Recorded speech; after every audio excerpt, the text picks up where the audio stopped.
Hi guys, it's me, Mrs. Hunt, and I am so excited to be your art teacher here at Crossroads. Today we're going to begin our very first art project. It is a collaborative art piece, and you may be asking yourself, well, what does that mean? So collaborative art, defined simply, means that is an artwork that involves a team working together, and each person contributes in some significant way to the artwork. So for our piece, we're going to be creating a mural. And each of you is going to play a very important role because we need each of you to create a piece in order for this to work. So we'll look a little bit at that in a minute. So, as I just said, in order for this to be successful, we all are going to have to work together. And that means we need to work within a framework, meaning there are going to be general expectations and guidelines that each of your pieces will need to meet in order to make a coherent and harmonious piece of art. However, each of you will bring your own ideas and flair to the pieces you create. So while there are specific guidelines for the creation of your piece, which really do need to be addressed, you're still going to have a great deal of room to be creative and make personal choices. And while I want all of your pieces to work together, I don't want them to be identical. So I don't want you to copy the examples I'm going to show you, but you're going to work within the guidelines. Hopefully this will be really clear as we move on. Okay, so while you may look at a neighbor's and get an idea, certainly don't copy theirs. The idea is not for these all to be identical, okay? So as we move into this, I hope you'll see that this final piece we create is like an abstract representation of Crossroads itself. At Crossroads, we have this defined expectations for you as students. We have specific routines and frameworks in which you will all need to work. But within those routines and frameworks and expectations, there's a lot of freedom for you to be who you are. So what I'm asking you to do in this is bring your best self, be creative, bring your ideas. You're all beautiful, talented, smart artists. And I want each piece to reflect who you are, not who Mrs. Hunt is or not who your neighbor is. So that means you're not copying anybody else's work. Okay, so I'm going to show you two examples. You've probably seen them up on the screen at the beginning, but I'm going to show these to you. Okay, so here's an example of one piece. And here we have another example. So the idea is we're going to take each of your pieces, we are going to be putting them together, and they're going to work in harmony to create a really big piece of art. So in order for this to work, it's very important that you follow along with the guidelines presented in the video, okay? If you have questions or you need help, you can reach out to any of the teachers who are supporting you during this activity. I can't wait to see what you create. I can't wait to hang this mural up. And I may even have one extra surprise for you at the end. Fingers crossed. All right, let's get started. Okay, so now that you've heard the concept behind the project and you understand a little bit about where we're headed with this, it's time to talk about how to create your own piece. So I have my example, which I showed you earlier. Now I want to remind you that I do not want you to copy my example that I have here, nor do I want you to copy the example I'm about to create. The idea is that we are creating something that's going to be collaborative and harmonious, but each of us will have our very own unique piece, hopefully, when we're done. So you're going to be working within the guidelines I give you, but you're not copying your neighbors, you're not copying mine. You might borrow an idea from somebody, but you need to change it and make it your own in your artwork. So in this part of the video, I'm going to walk you through everything you need to get started, and then we'll actually start a piece.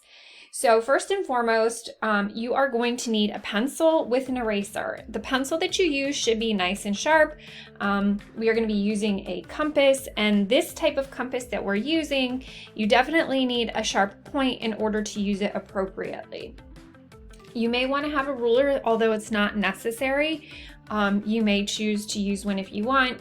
And I'm sure that Miss Kraft and Miss Crispino have pencil sharpeners in their room for you to use, and I definitely do in the art room, okay? So I have this on white paper just to show you what it looks like because my desk at home is navy blue and it doesn't show up as well. So what I'm gonna do now though is I'm gonna move my supplies out of the way and I'm gonna grab a 6" by 6" paper and put it on the screen for you. Okay, so we're all gonna be working on a 6" by 6" paper. The idea being that eventually all of our pieces are going to be put together to create a beautiful mural somewhere in the school on display.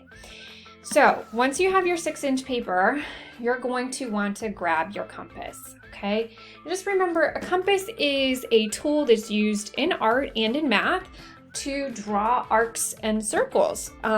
It's important that you know what this is called. So this is a compass, okay?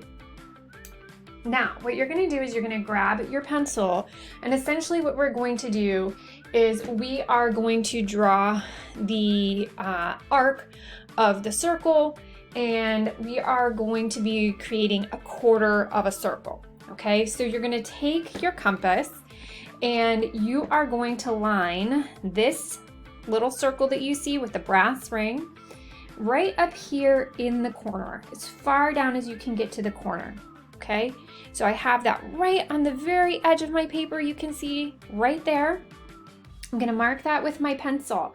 So anytime I use this kind of compass, the reason I mark the inside of the circle here is so that if my compass moves while I'm creating my circle or my arc, I can always put it back where it was, which helps me to finish the arc without having to erase and start everything over. All right, so we're gonna be drawing a quarter of the circumference, and circumference is the perimeter of the circle or the boundary of the circle. We want our circles to all match up as far as the perimeter, right? We don't want the insides to necessarily match and be identical, but we want the circumference of the circle to be the same the whole way around. So we're gonna be doing an arc, which is essentially, if you think of one whole circle, the radius, which is a straight line from the center of the circle, which our center will be here, is going to be a 5" radius. So to do a 5" radius, you're actually going to go to the very last dot on the compass. You're going to use 2 hands, or not 2 hands, 3 fingers or 2 fingers, whatever you're comfortable with, to press down on this compass. And then your other hand is going to draw the arc like so, okay? So that should be, when I take this off and measure it, that should be, if I measure a straight line from the center here to the outside edge, it should be a 5" radius. Now, the next one we're gonna do is a 2" radius. And if you look really closely on the compass, and you look across the top, so it says safety compass, you'll notice it says 1 and then it has inch R, and that stands for 1" radius. And then we have a 1.5" radius, and here we have our 2" radius. So it has a 2, the inch symbol, and then the R, and then the arrow is pointing to where that is, okay?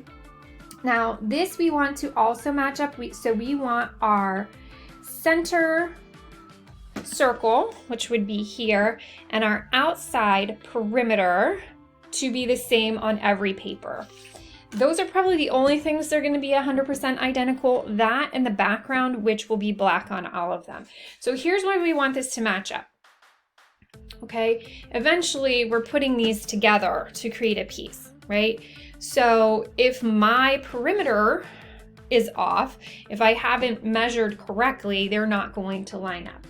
Now, if you've tried this with the compass and you're really, really struggling and you just can't get it, I will help you out. Miss Craft, Miss Crispino will also have these. And what we have is essentially a pattern.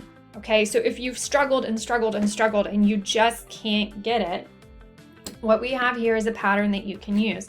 So the way you would use this pattern, let's turn this over so you can see it from this side, is you're gonna take this and you're essentially going to scoot the pattern all the way up to the edges of the paper.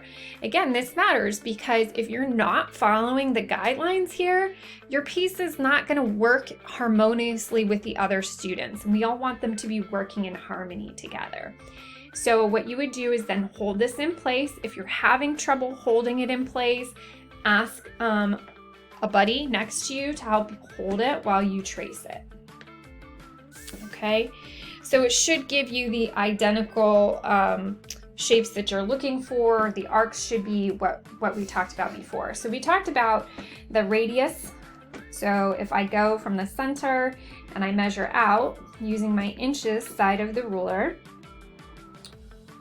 it measures exactly 2 inches, okay? So remember, a radius is a straight line from the center of a circle to the circumference, which is the perimeter or outside edge. And then we have a larger one out here, and it is also 5. So I've drawn mine correctly. All right, so once we have that done, what we want to do is start designing the rest of our piece. Now there are so many different ways you can do this. So I have my first example here, and I'm gonna try and create something really different here. I'm gonna go over the general guidelines, and then I'm gonna speed this up. So one of the things that I do want you to incorporate are triangles, lines, and you can include circles if you want. Okay, that's it. So I'll put those on the screen: triangles, lines, and circles or dots, if you will. So with that in mind, I'm gonna go ahead and get started, and I'm gonna try and come up with something very different this time. So we're gonna just kind of show you my process. Like I said, I'm probably gonna speed this video up, and this is just to show you that within these guidelines, there are so many different ways that you can approach it. Okay. I am going to use a ruler periodically to help me draw some things, and that's really up to you. You could also use the straight edge of the compass. So the straight edge just refers to this piece. You could freehand it. I just, when I'm drawing geometric shapes, prefer to use a ruler or a tool to help me. And right now I am going corner to corner to set mine up, just to kind of find halfway here. Again, you don't have to do that.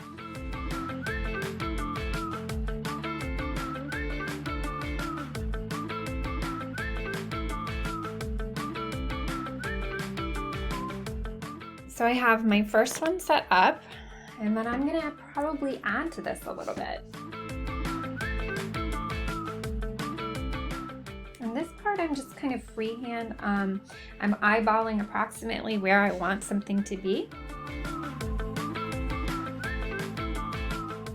And if you draw something and you don't like it, go ahead and erase it. There's no reason to keep something you're not satisfied with, okay?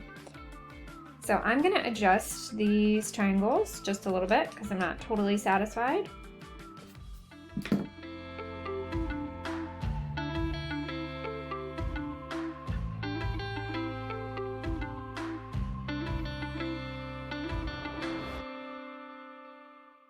One thing I will encourage you to think about is while you're coming up with your design is not drawing anything too small.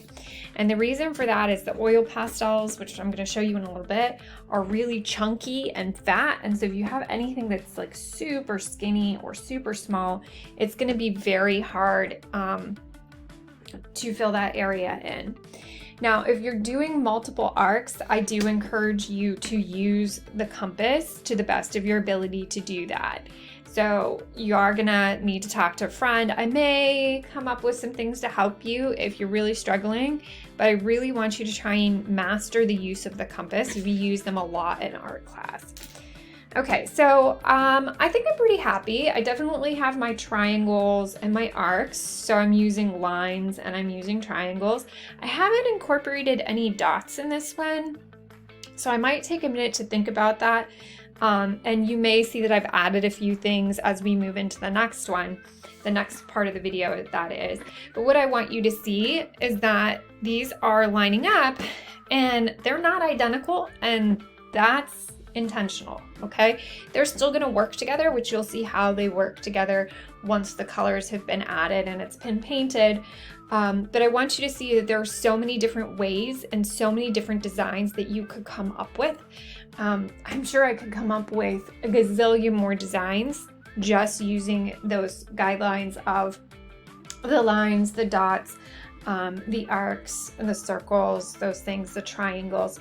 so creative, even within those guidelines. So really push yourself to be original and come up with something you like, okay? And I'll be back in a minute to show you the next step. Okay, so I wanted to show you this. I finished my design. I decided to really push myself to incorporate those circles. I wanted to create a very harmonious feel by repeating shapes that we had here. So I did include those. The other thing that I want you to do before you move on to this step that I'm about to show you is I want you to take the time to erase any pencil lines that you don't need and really clean this area up, because if you're using a lighter oil pastel, the pencils will show through.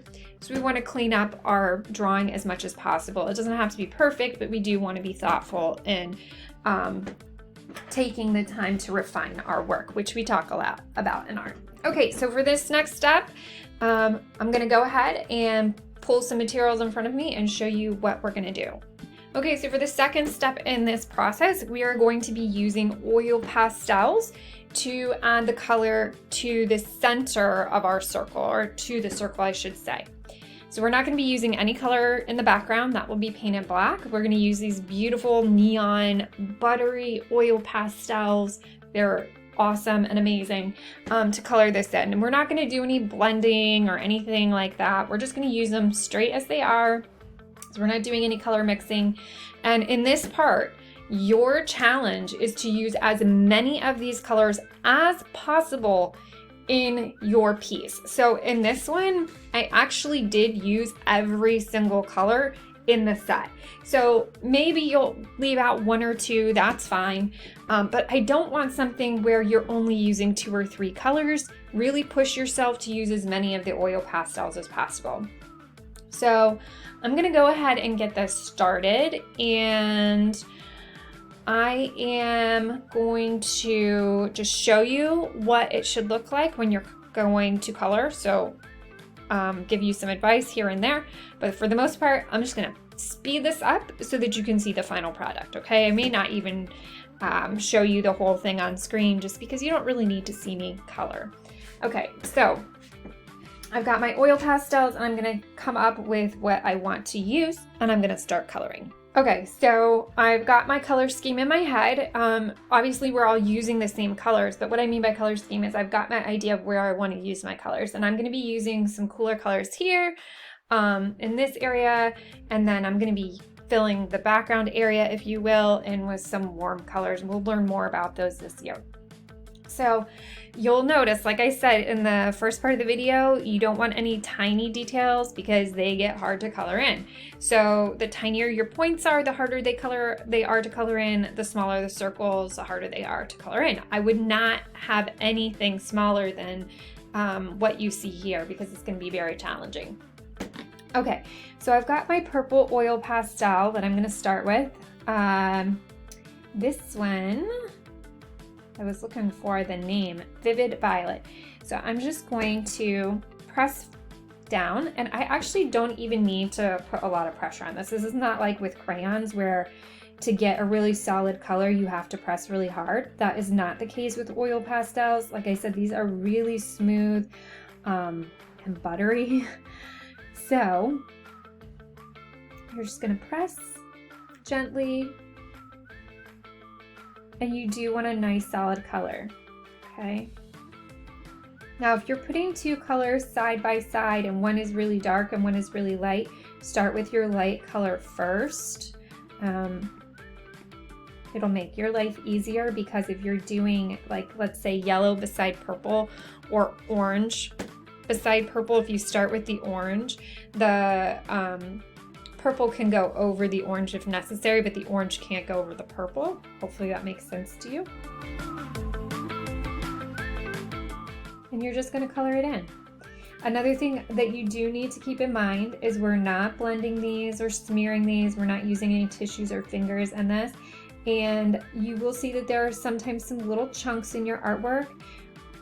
It's really hard to control yourself, but try not to rub your hand over it, because if you go like this, that oil pastel that you are wiping off is actually going to smear across your page. So please try not to wipe your hand across your page, okay? All right, so we're just gonna color this in and see how it looks when it's done. So I've finished coloring. It's all done. I was able to use every color, I believe, but two. I think I got every color but these two in there. So quite a range of colors. All of these are used in there. So again, you're challenging yourself to use as many as possible, but if you don't get them all in, it's not the end of the world. Okay, so for our next step, we're gonna be using a Sharpie, and I'll explain why. We're not gonna use the Sharpie too much. But what I'm gonna do around the edge of this circle, just because it can be hard to control a paintbrush, it can be hard to control a Sharpie, I am just gonna go right up along the edge with my Sharpie and go the whole way around this, around the perimeter of my quarter circle.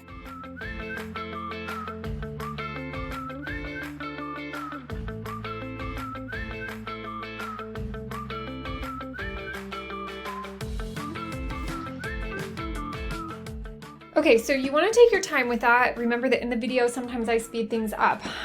You want to be really neat right along the edge of the perimeter. If you're a little bit messy, like right around here, that's fine because we're actually going to paint over that part.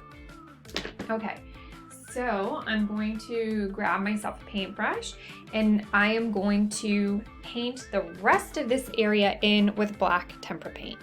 So I'm going to be super careful as I'm painting around this perimeter.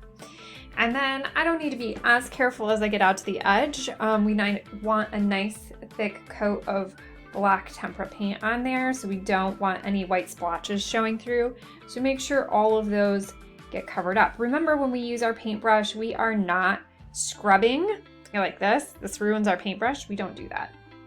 Okay, what we want to do is keep our paintbrush on its toes. Imagine that it is a dancer that needs to remain on her toes or his toes, and we're just going to paint this area in.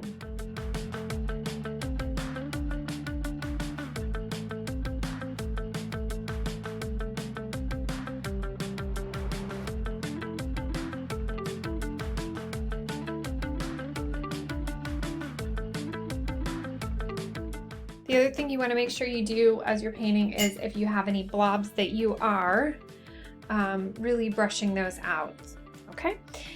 All right, so I have this piece done. It's obviously still drying, but it's done as far as all of the art making steps go. So what I want you to see is these two pieces put side by side now. And I just want to point out what helps them work together, even though they are not in any way identical. So what's creating this harmony and this collaboration that's working is that the perimeter or the edge of the boundary of the circle is the same on both on this outside edge and on this small inner circle. The other thing is obviously the black backgrounds and then the same color palette. So by using as many colors in each of the pieces as I could, we're seeing repetition of color, and that's helping the two pieces work together. So this piece could go here. It wouldn't really matter. I could move them around and I could make it like this. But the point is that even within our set guidelines that we've been given, we have room to be creative, to be ourselves, to be unique, and still be successful within the framework we've been given.